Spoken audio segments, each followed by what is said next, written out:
Hey, good morning, everybody. Kevin here with Dwayne for another Watercooler Wednesday, and I've got another good topic for you here today. And a lot of these topics, by the way, if you have any ideas or anything that you want us to cover, more than welcome to send that in to us. You can just do that at info at kevinshortell.com. That's kevinshortle.com, and send those in. Be glad to hit some of those topics for you. One of the things that I was thinking about the other day, because I work with people every day, a lot of times Dwayne's on with me and just walking people through every step. And from time to time, we have people who have been trained from other companies. Now, that could be as little as a course, it could be a live event, could be a mentorship kind of thing, or group coaching is more accurate on that. And I recognize right away that a lot of don't understand the fundamentals of the business.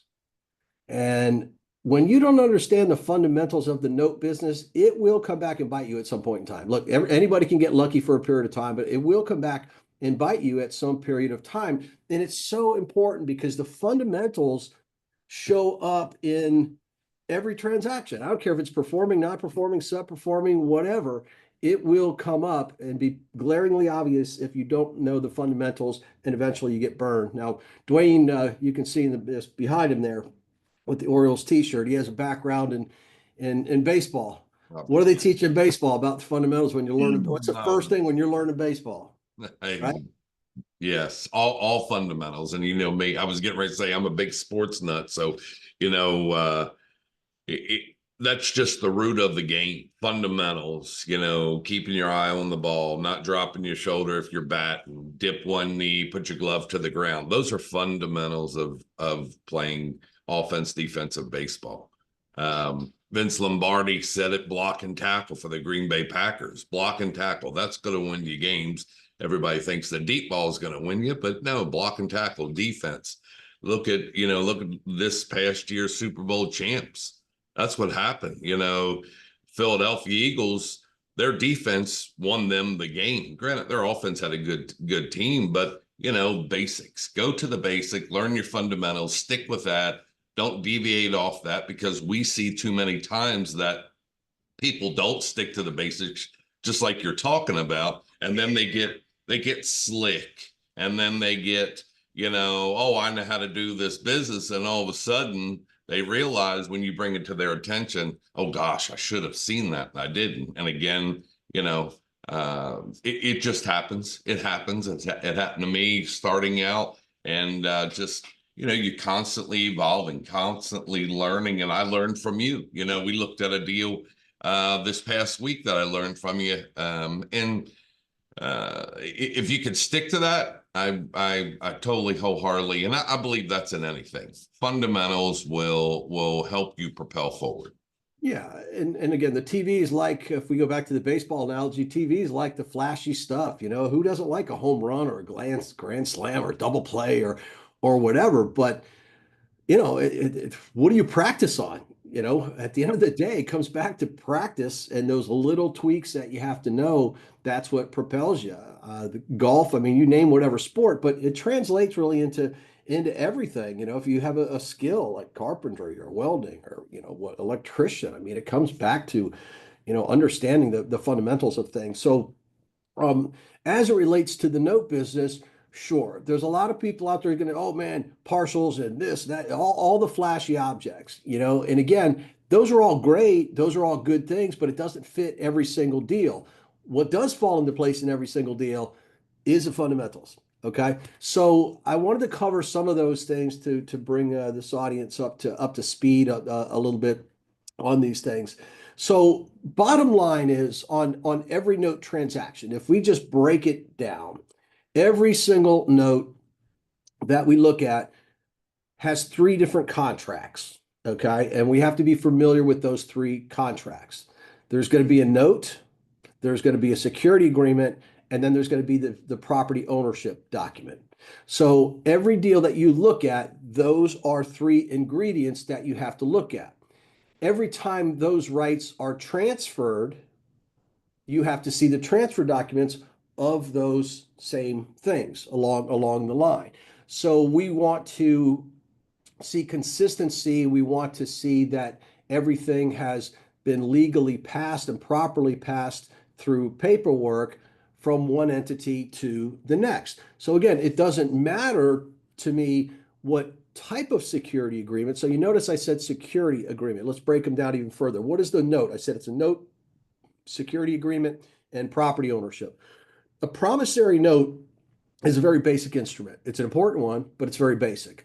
All it does is establish the amount that was borrowed, the interest rate, the payback terms, the length of period of time, when the payments are due, what the late fees are. All of those sorts of things are outlined in the promissory note. And the person is essentially saying in writing, I promise to pay back according to this document. Great. That's all that that does. All right. The second agreement is the security agreement. And the security agreement is the one that attaches to the collateral. Okay. The security agreement is the one that says, if I don't pay you back according to the note, then you have the right to this.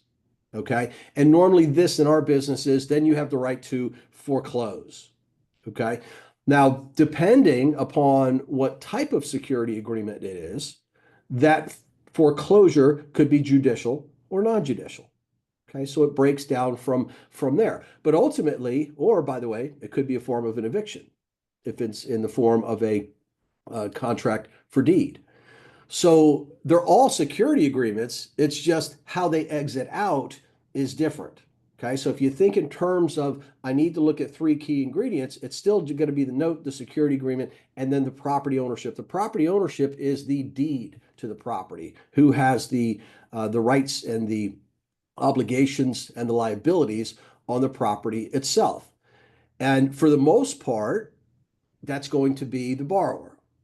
But in our industry, there's also another part where it's you, the lender, until you're paid in full. And that depends upon the type of security agreement. So again, it comes back to these three ingredients and how they relate and interact to one another. And that's ultimately what we have to look at. So by extension, then, if we're looking at buying a note, one of the first things we identify is, well, what type of a note is it? We've got the promissory note, and it is either let's say it's a deed of trust or let's say it's a mortgage. Okay, great. Just in understanding those two things, I see that it's a note and I see that there's a mortgage attached to it. Both of those documents refer to one another. That means that if that loan goes bad, it's a judicial foreclosure. Okay, it's pretty simple. Mortgages are judicial foreclosures. Okay, and then I can look up the cost and those sorts of things if I need to, or if I'm concerned about the note going that direction. So that also tells me if this note and mortgage has been sold, there's going to be documents that say it went from company A to company B to company C. Pretty simple. And with those type of agreements, the notes are transferred by what we call an allonge or an endorsement. And the security agreement, the mortgage in this case, is transferred by way of a assignment. Okay. So I need to see those go from company A to B to C. Okay. If I see it go from A to B, and then only one of them goes to B to C, but the other one's missing, I have a potential problem down the road if I buy that note and I end up being company D. I've got a missing chain in that link. Okay, so we want to make sure that all of those things are the same. If you're a real estate note investor and you're not doing that, again, you can get lucky because as long as everybody's paying, as long as the borrowers are paying, that is not a problem. Okay, it's always when something goes wrong, it becomes a problem. That's when the whole thing breaks down, and that's when your foreclosure, and that's when your cost and your time in a foreclosure is going to get drastically extended. And unfortunately, I just see that too many times in this business because, Dwayne and I will have people who have been in the industry for a while, and they're coming to us going, "Hey, I'm in trouble on this note, and it was paying fine, and now it's not, and now the attorney's telling me this, and they're telling me that. Is that accurate?" It's like, yeah, you missed that at the beginning. You missed those fundamentals where you should have had that buttoned up. I'm working on a deal right now. Um, where with the student, and they have the security agreement and they have the assignment of the security agreement, but so far we haven't seen the note and we haven't seen a launch of the note. Fine, we can still proceed with the deal as they're looking for that because they say that they exist. Okay, great. We'll take them at their word that that exists and continue to move this towards a purchase and sale agreement. But we're not going to close on it in that condition, because the other thing I'll tell you is that if we were to close on that, and we know that we're dealing with a problem, eventually could we try to go back around with the cooperation of the note seller and recreate those documents? And the answer is yes. But let me tell you this, human nature, and I've seen this over and over and over again, once that note seller receives their money, their motivation level goes to zero to help you with anything. Right? Yeah. I mean, it's just, they don't care. They got their money. It's not my problem anymore. So the time to correct any errors like that that you see on the very foundation of what you are buying, because you're buying that paperwork, if that's not accurate, you're going to have a problem down the road if that borrower stops paying. It's just going to happen. So why not cure it now while the motivation is high? What do I mean the motivation is high? That note seller wants their money. Well, great. So you fix it. Put the burden on them. They're the ones who are, bringing this to the table. So what are you bringing me to the table? If you're going to bring a bunch of mistakes to the table, then I'm going to discount to compensate for my time and effort to have to fix that. Right. So starts with the documents. I mean, that's the very foundation on these. Now, Dwayne's been on enough of these, with me, where once you've looked at enough of these documents, especially if it's ones that are standardized by Fannie Mae and that sort of thing, and not all of them are in our industry, but there's key ingredients that we look for. I mean, Dwayne can tell you, he's never seen me on a call just go, hang on for the next 20 minutes while I read every line of this legal document here. I don't need to do that, and neither do you. What you need to do is look for the key ingredients, and there's about 4, 5, 6 different spots and things that I look for and go, okay, that's in there, acceleration clause, good. Okay, that's in there, good. That's what you're looking for. You're verifying the information, because by the way, that contract also in the note, those are the real numbers. I think we were just talking to Dwayne the other day where I was telling you about a note I'm working on where the initial numbers they had listed were wrong. And I knew they were wrong because Yeah. I'm looking at the note, I'm going, sorry to tell you, but your information's wrong. The note's been modified and here's the new terms. I'm not sure, what your other numbers are there, right? Yeah, absolutely. So, I mean, you can, it's funny that you say this because I had a conversation on Monday with someone that's in the business and said to me, "Oh, I look at this certain site and their assets aren't any good." And I said, "Well, why do you say that?" "Well, I look this, and this." And I said, "Right, but what we're doing is we're able to go through and identify these deals, and if something's wrong, for instance, and I brought you involved, you into that conversation. I said, hey, we looked at some of these assets, and the numbers were wrong because we went back to the fundamentals, ran the math, because looking at it, uh, it didn't look right." And you identified it instantly and said, something's not right here. Something's not right. Let's redo the math. And it's not to anyone's, they didn't maliciously mean to do it. They just calculated the numbers wrong. And it was a good deal. So, the person that's selling the note, sometimes they don't always know what to do. And then a professional like you were able to look at it and realize, hey, something just doesn't add up here. And again, I think that's where you talk about, the fundamentals, being able to identify a deal, what possibly could be, just got to rerun the math and educate somebody. And I will say this to everyone that's listening, and I know I say it all the time, understanding both sides of the business, performing side, non-performing side. And that is really going to help you identify a deal a lot better in case something goes wrong. And, we talk about that all the time. Get really good at both sides. We hear students sometimes say, well, I'm just going to work on performing. Okay, well, that's all fine and good, but If it goes bad, what are you going to do? Mhm. Yeah. Yep. Yep. And okay, so note mortgage, that's how it operates. If it's a note and a deed of trust. So again, you're looking at buying something, one of the first things you identify is, well, what is it I'm buying? Okay, in this case, it's a note and a deed of trust. Okay, also known as a trust deed. Okay, so a DOT or a TD.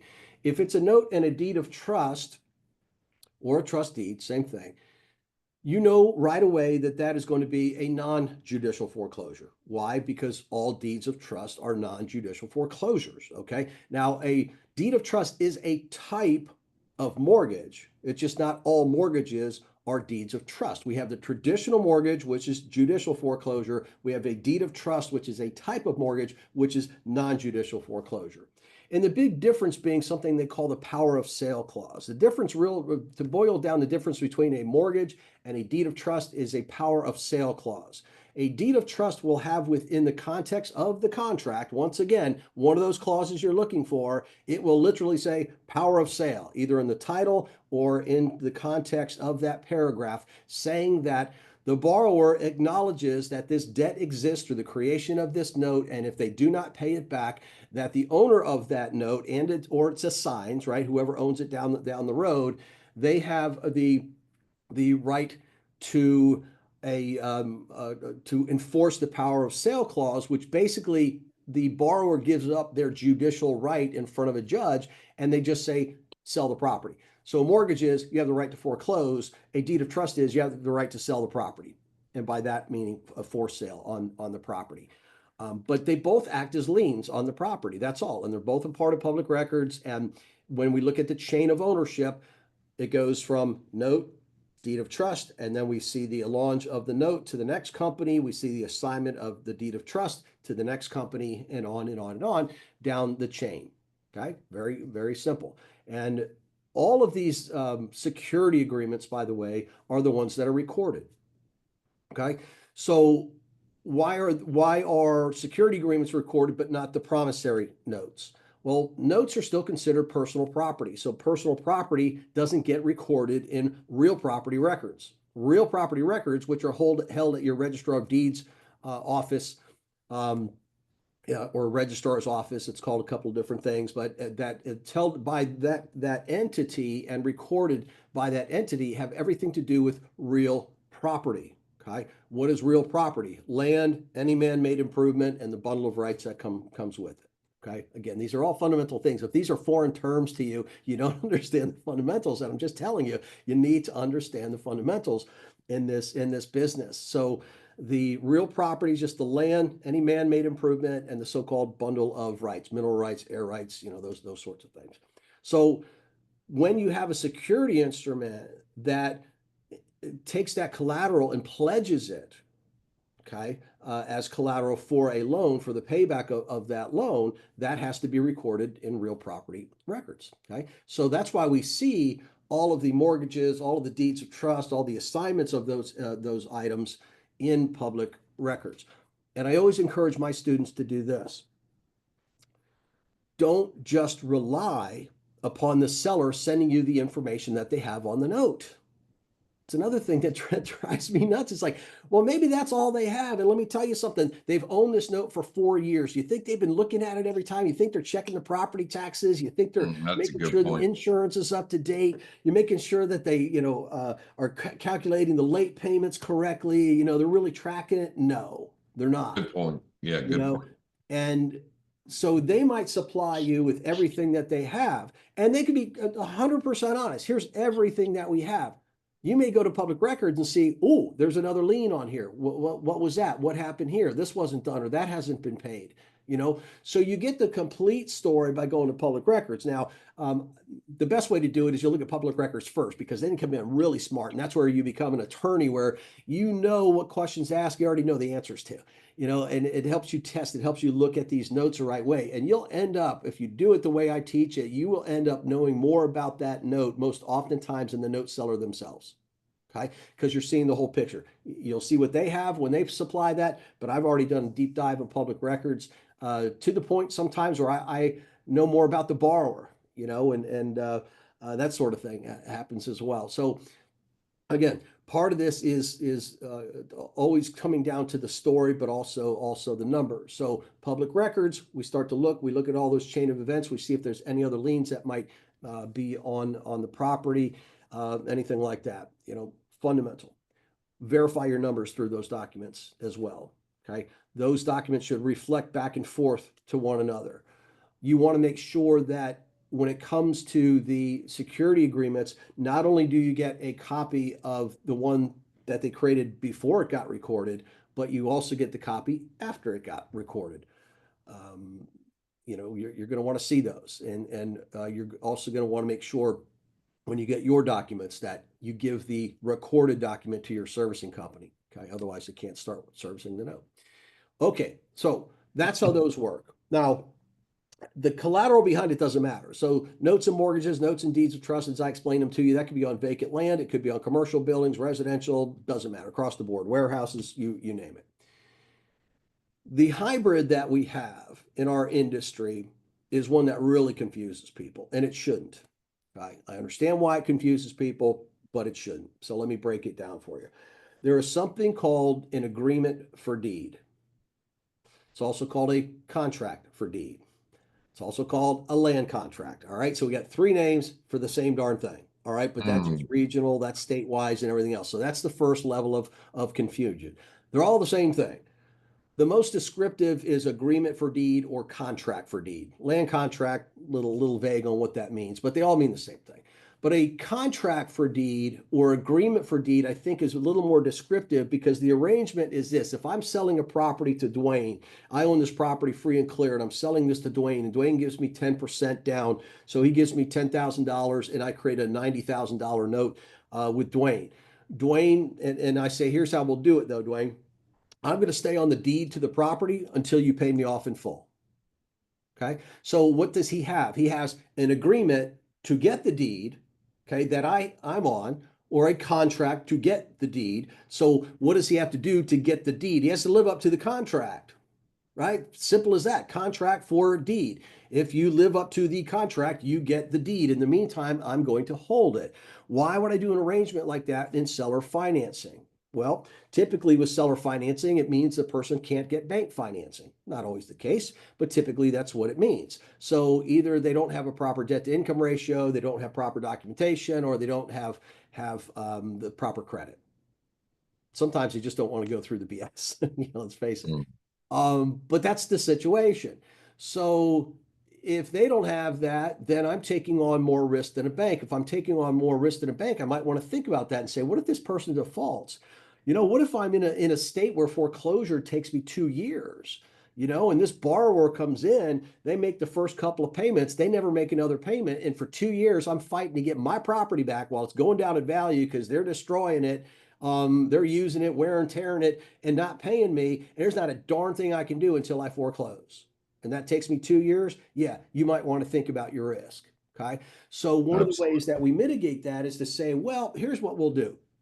I'll stay on the title because possession is 9/10 of the law. We all know that fundamental for some reason, but possession is 9/10 of the law. So if I'm already on the title, the deed, okay, property ownership, if I'm already on the title to the property, possession is 9/10 of the law. So that way, in my fictitious example here, if Dwayne's not paying me, and I have in my thing, hey, Dwayne, you get a 10-day notice. You have 20 days to cure that. He doesn't cure that, then I can take the next legal action, which is to convert him to a tenant. And when he's a tenant, he's month to month, and I can evict him in 30 days, which is a much better alternative than my 2-year foreclosure, down the road. And that's why it's done in seller financing. Now, banks don't do that. Okay. That doesn't fit banking guidelines, but it does fit seller financing guidelines. So you will see in our industry seller finance notes like this. Okay. So that's a perfectly fine relationship. And Dwayne's okay in my example here with this because he's getting into a house that he otherwise probably wouldn't have qualified for. Let's say he's getting in with a smaller down payment and he plans on living in the property. So eventually he just says, I'm going to cash out this loan anyway. Once I fix my credit up or reestablish, or I got some money coming, whatever it is, in his mind, he's going to refinance and get that loan because if he refinances and he pays me off, well, guess what? He gets the deed. Okay. In the meantime, He has what we call equitable title. Okay, so I have legal title, so I'm on the public records, but he has equitable title. Meaning, if this property, let's say he bought it from me for the $100,000, and 5 years go by, and he got it in a good timing, whatever, just for this example, and now it's worth 120,000 bucks, and he goes, man, I'm just going to flip this thing. I'm going to turn around and sell it, whatever. He would be entitled to all the equity because all he has to do is pay me off the $90,000 less, what the balance is in 5 years. So let's just call it 80,000 bucks, and he sells it for 120. Great, good on him. He gets the equity. I got paid over time, and I got my note paid off. Beautiful. Okay, so that's the other type of arrangement that we have, and a lot of people get scared off by that. Without going too far down a rabbit hole, there was a big misunderstanding in our industry that all of a sudden contract for deeds were like, oh, you can't do that. You don't want to do a contract for deed. You got to convert it. You got to convert it. Got to convert it. And it was all nonsense. It was all an overreaction to a lawsuit that was brought on a big company. And it wasn't because of the contract for deed, it was because of the condition that they were selling these properties on. It just so happened they used contract for deed. So it was a misunderstanding in the industry by most everybody, not me, because I went through it. I looked at the case. That has nothing to do with contract for deeds. They're fine. The secondary issue with contract for deeds is that not all states have specific laws when it comes to them. There's a few states that don't recognize them. You can still create them, but if something goes wrong, they just don't recognize them. If they don't recognize them, what happens? Well, then it falls back to whatever the foreclosure law is in that state, and they'll make you normally go through a judicial if that applies in that state. Okay, so it fallbacks on that. But some states do have specific laws that uphold the contract for deed language, meaning it does become more of an eviction process than it does a foreclosure process. So it can be very favorable for a note investor to have those type of instruments in the states that have specific laws for that. Okay.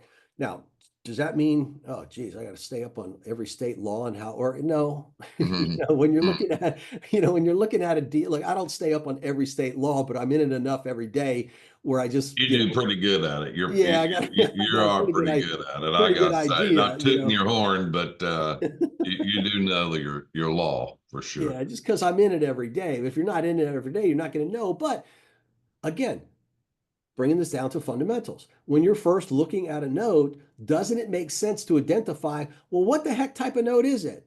What's the note? What's the security agreement I'm getting? And what's the property ownership situation, right? That's the whole point. Starting with those fundamentals, verifying the actual numbers with the numbers that are written on paper. I mean, Dwayne's working on a deal right now where we did get the paperwork, but there's a lot of times where people who own a note contact us and say, want to sell a note.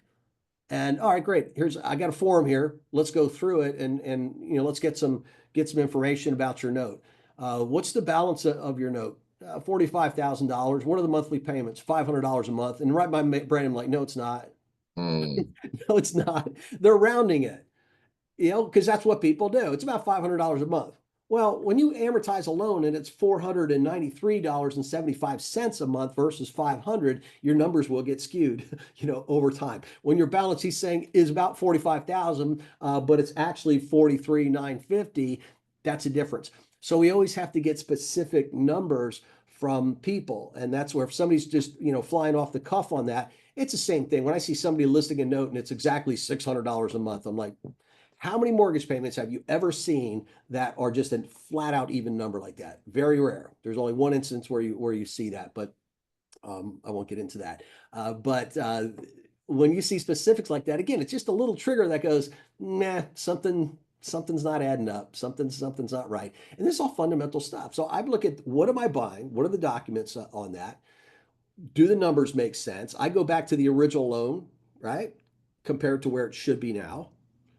I go back to the original loan, and a lot of times I'll solve for the number of payments remaining. Because another thing I see all the time is, okay, based on what they're telling us, the original loan was amortized over 243.75 months. Mm. And it's like, okay, first of all, nobody does that. right? It's always a 5 year, a 10 year, a 20 year, a 30 year, that sort of thing. When you see an amortization that's off, I mean, this loan's been modified. So just simple things where we start, let's identify what it is I'm buying.